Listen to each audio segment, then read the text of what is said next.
सुनकर तो हमारा दिल सीना और खुशी से हम झूम जाते हैं कि इतना अज़ाज़ है हम लोगों के लिए और नबी की सुन्नत से जाने के लिए। आए इसके दूसरी तरफ रुख भी देखें, उसमें अल्लाह के नबी ने फरमाया जिसने मेरी सुन्नत को तर्क किया, जिसने मेरी सुन्नत को छोड़ दिया, उससे मेरा कोई रिश्ता नहीं,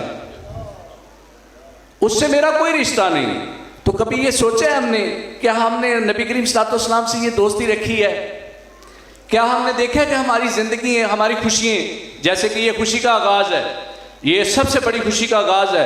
इन घर वालों ने बताया कि ऐसे आगाज़ किया जाता है। हमें जब तक नबी करीम सल्लल्लाहु अलैहि वसल्लम को अपनी खुशियों और गमियों में नहीं रखेंगे, अपनी ज़िंदगियों में नहीं रखेंगे, अपनी जवानियों में नहीं रखेंगे, अपने बुढ़ापों में नहीं रखेंगे, अपने बच्चों की तरबियत में नहीं रखेंगे और अपने वालिदैन के अदब में नहीं रखेंगे, तब तक हम कामयाब नहीं हैं।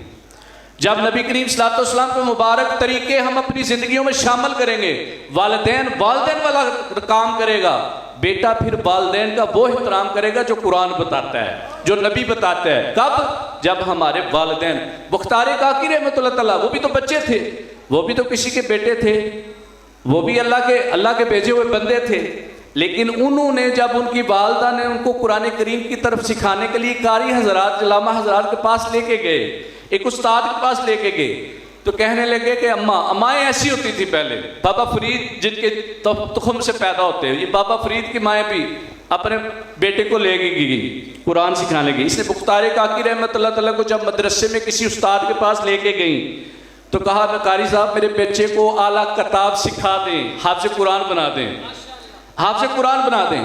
तो आपने कहा ठीक है, आप अपने बच्चे को छोड़ जाएं। जब मुख्तार काकी रहमतुल्लाह तआला छोटे थे, आपको बुलाया तो कारी साहब ने कहा पढ़ो बेटा, पढ़ो बिस्मिल्लाहिर्रहमानिर्रहीम।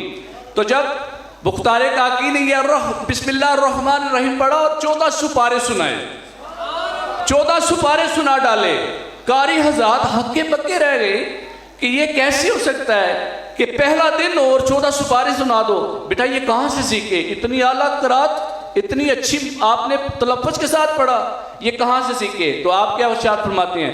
आप फरमाते हैं मेरी वालदा 14 पारा की हाफ़िज़ा थी, मेरी वालदा 14 पारा की हाफ़िज़ा थी। जब भी वो घर में सफाई करती, कोई काम करती, तो मेरी वालदा वो कुरान पढ़ती। ये मेरी वालदा ने मुझे बताया कि बेटा तुम्हें ये 14 सुपारे इसलिए हिफ्ज़ हैं कि मैं जब तुम मेरे पेट में था, जब तुम दुनिया में नहीं आया था, अल्लाह ने तुझ में मेरे पे करम किया था, मैं तब से कुरान पढ़ती थी और मैं जब भी सफाई करती, कुछ भी काम करती तो मैं कुरान पढ़ती। उसकी बरकत की वजह से